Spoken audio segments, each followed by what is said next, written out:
You know who Oscar Pistorius is, I'm sure, TalkSport listeners. He is the W amputee sprinter who ran in the World Championships last week. And this is what the journalist said to him. Some people regard you, no doubt, as an inspiration to Paralympic athletes. No question about that. But it might also be said that you're an inconvenient embarrassment to the South African authorities and the IAAF because, effectively, you're taking them into uncharted ethical waters. What's your reaction to that? And his reaction was to say, I think this interview is over.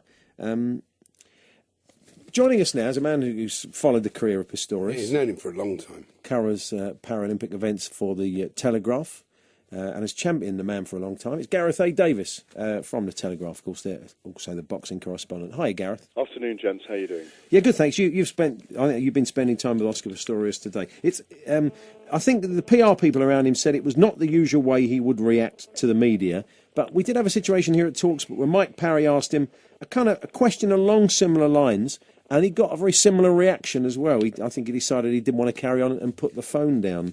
I mean, it's quite difficult to say he's touchy about things like that, but it's a question that a lot of people have been asking. I mean, it is, as Rob Bonnet said, uncharted ethical waters, and it must be a question that he comes up against a lot. So why does he seem so kind of resistant to taking it on? Well, I don't think he is resistant. I think you've got to remember that it's 3 years ago that he took. 4 years ago that the IAAF decided that after he'd run in his first, because he got quick enough at 400 metres. I mean, the history of Pistorius, of course, is that he first appeared as a 17-year-old at the Paralympic Games in Athens in 2004. He was incredibly gifted, and if people don't know, Oscar was born without the shin bones and the bones in his feet, so he had his legs amputated by his, not by his parents, but his parents took the decision to have his legs amputated when he was 11 months old, because they kind of consulted all the specialists on earth, and there was going to be no way that he was going to walk on normal legs.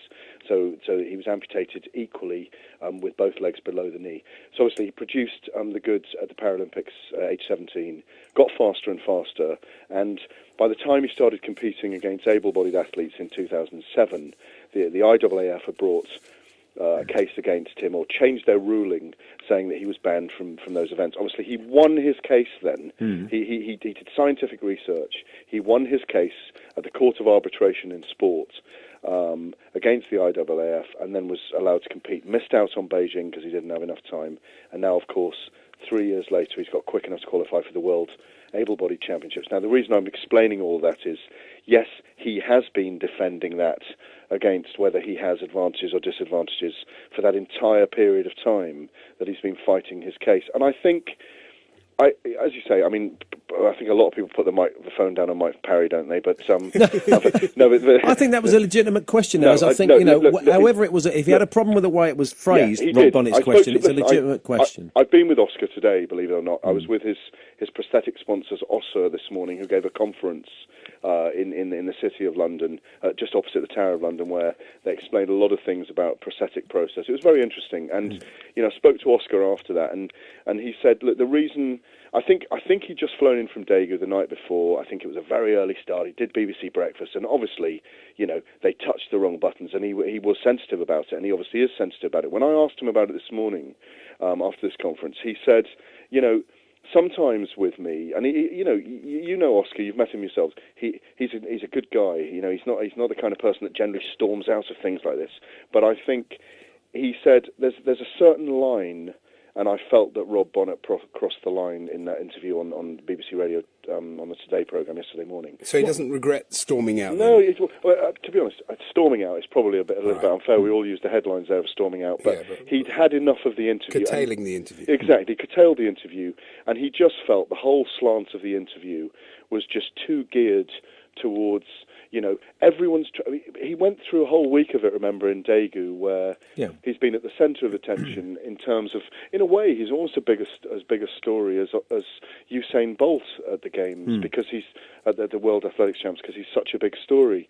But as Oscar explained to me again today, what he's using in terms of the cheetah blades he runs on, they have not changed since 2004, and those were the blades tested and permitted by the Court of Arbitration in Sport and allowable by the IAAF, and then that there's no advantage in the ones he uses, and also that the technology, i.e. the carbon fibre, has been around since 1996. None of those things have actually changed. What's changed is he's matured, he's got stronger, he's got lighter, he's lost 7 kilos for this season, he hasn't had a motorboat crash or fighting a court of arbitration in sport or had an injury. He's actually got quick enough now to compete against the very quickest. And as you say, we are now at this situation where a man born without legs is as fast as 15 other men on Earth with legs over 400 metres.